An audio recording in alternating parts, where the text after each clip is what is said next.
I have a somewhat dark past, a secret that I'm ashamed to confess. At 14, I started to experience nocturnal enuresis. For those who don't know, this means having incontinence and wetting the bed at this age, which, if it's not due to a physiological issue, that is, a bodily failure, it's usually due to very strong emotional situations like some abuse or trauma.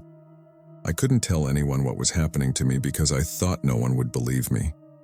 This happened to me years ago when me and my family had to move to a new house. Bizarre things happened in that house from day one, and I knew those things were targeting me. We moved to that house due to my dad's job situation. He needed to be much closer to work because of the position he had been given. The house suited us well, but from the day we arrived I experienced strange things. When I was about to enter the house, I heard someone whistling from a window. I turned, and there was no one, but it was a sound I had never heard before in my life. It was a sound that seemed to go beyond the ear, as if it went straight to the brain, a sound that took away my peace and made me turn around in fear. I wasn't a nervous person back then. The house felt good and welcoming as I entered, but upon reaching the second floor, an unsettling feeling emerged. Without knowing which room would be mine, I sensed something evil behind one of the doors, a sensation foreign to me, unlike anything I had experienced in the rest of the house or my entire life. At that moment, my parents revealed, "This is your room," exactly behind that door. Upon opening it, the room exuded a strange presence, evoking an intensely unpleasant feeling. From that room is from where I heard the whistle when I was outside. It was the room that faced the outside, and it was going to be mine. I looked inside and had a strange feeling about it.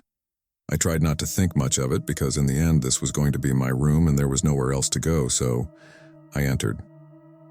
The moment I entered my room and my parents left, the temperature began to drop drastically. The cold was so intense that vapors seemed to come out of my mouth with every breath, making it painful to breathe, and I could feel my entire body growing increasingly colder. When I wanted to leave, even though the door frame was empty, I felt as if someone was standing there staring at me.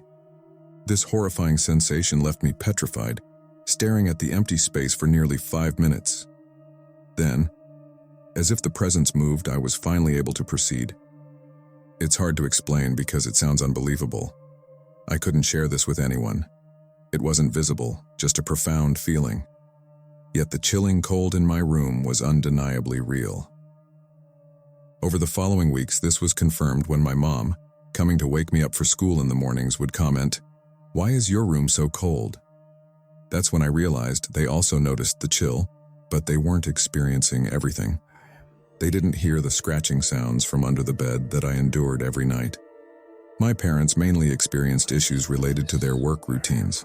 For instance, the alarm clock failed to ring when they needed to wake up, or sometimes it would unexpectedly go off in the wee hours, not in the morning as intended. However, my experiences were different and more unsettling. I heard voices emanating from my closet and could hear someone entering the bathroom in my room, engaging in conversations, but with such an unpleasant voice that made me very scared. Shut the hell up.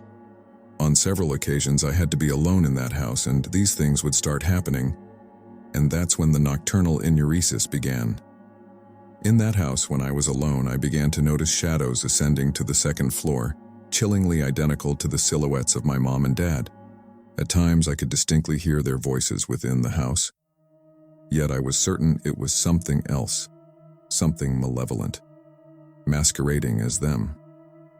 Occasionally, they would beckon me, saying, "Leslie, come on up. We're up here, waiting for but I knew it couldn't be them. I had watched them leave the house, confirmed by the absence of the car outside the window. It was clear to me that something else, something sinister, was luring me. Everything worsened the day that thing entering my room took on a form. Though I couldn't see it fully, I could discern its edges, as if the light no longer passed through it entirely. It then sat on my bed. Following this, it began to shake my bed and me, and on several occasions it whispered my name in my ear while I feigned sleep, terrifying me deeply. Leslie. My fear reached a point where I preferred to wet the bed rather than face the prospect of encountering that entity in the night. I thought I was losing my mind. At 14, I felt utterly lost, unable to share these experiences with my family for fear they'd think I was crazy. My fear was indescribable, but everything changed one day when, alone with my mom, we heard what seemed like my dad coming home. Peering out, we saw a silhouette at the window, but upon opening the door, we were met by a red-haired stranger we'd never seen before. He smiled ominously and chillingly told me, "I'll visit you again tonight." My mom was petrified, especially when the man's eyes shifted to a serpent-like green with a black line. In a panic, she slammed the door shut. We never saw him again, yet after that incident, my mom began noticing odd occurrences in the house too. It was then that I could finally speak about my experiences. Subsequently, my nocturnal enuresis ceased, and we promptly moved out of that place. I am convinced a demon resided in that house.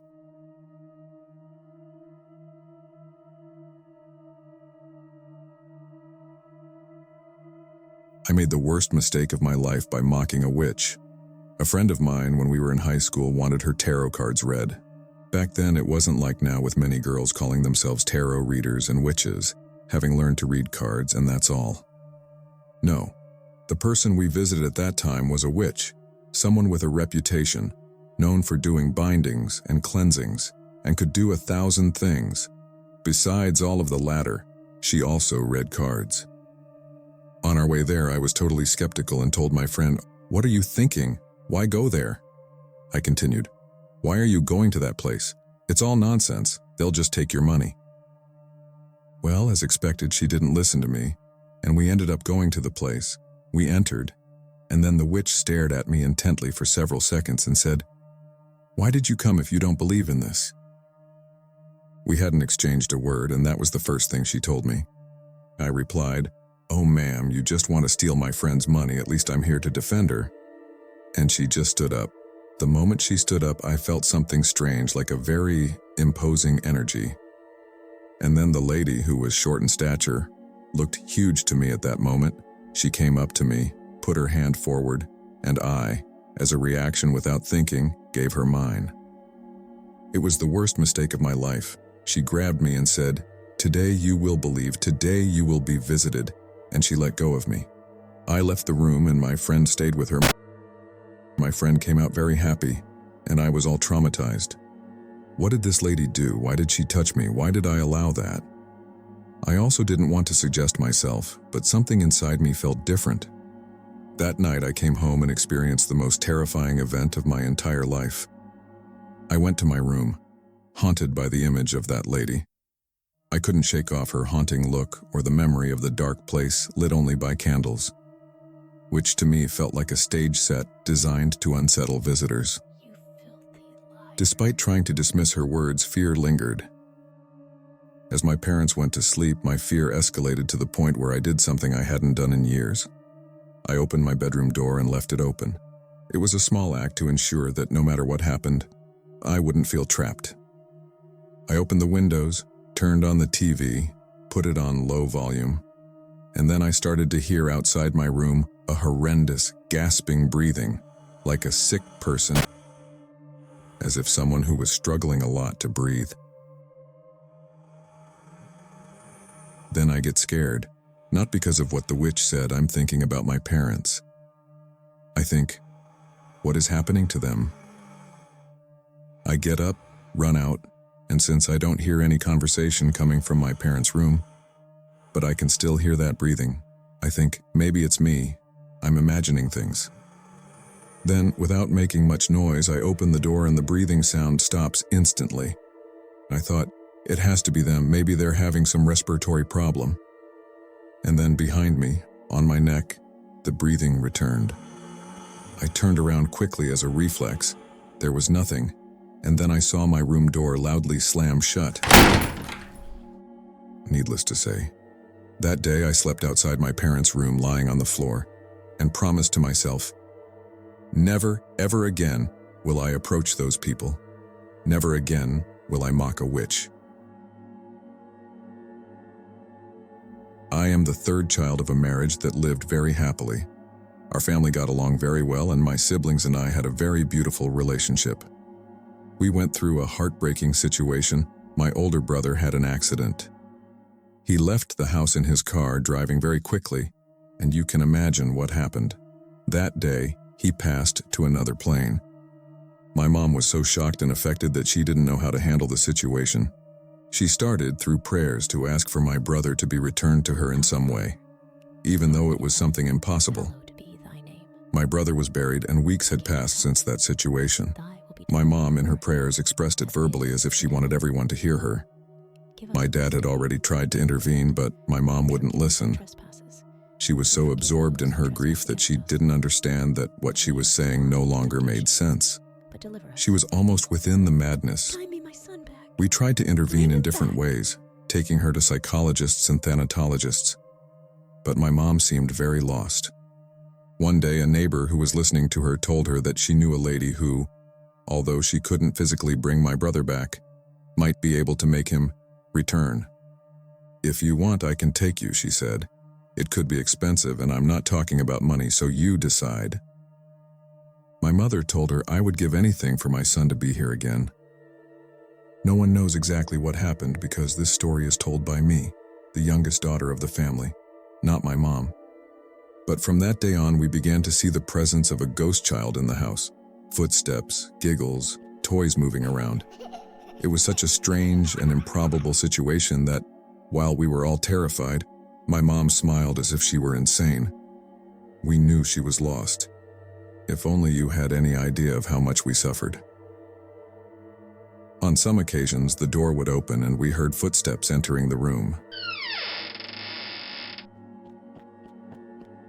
We would all crouch and back away, and my mom would extend her arms and say, "Come, my child, come with Mama." Those were scenes that I didn't want to experience and hope no one else ever has to. It's horrible, it's frightening, it's sad, it's madness. The most terrifying thing that happened in that house, and that I hope never to see again, was one day when my mom was standing. She was in a kind of nightgown and was backlit, so it was slightly translucent. And between her legs you could see a child walking in front of her, and you could see his hand start to go through the skirt. When I saw that, it was so horrifying to see and realize that there really was a child there. At that moment, not knowing that my mom had attempted to bring my brother back, I went and asked a priest, who told me, "Be careful, because there are no ghost children. Whatever is in your house is something else." The priest came and blessed the house, after which things stopped happening there. But after that, my parents separated, our whole family was destroyed, and no one could talk to my mom. Mom ended up living with her sisters in the end, going back and forth from the psychiatric center to her sister's house again and again. It was a disaster, something I don't want anyone to live through. And it wasn't until many years later, when my mom was already an older adult, that she confessed to us what she had done. And also, one of my aunts, my mom's sister, told us, "I knew it. The day she went there, she called me and told me what she was going to do. I tried to dissuade her, but as you all started to tell us what was already happening in your house, I realized that she had already done it and it was already too late."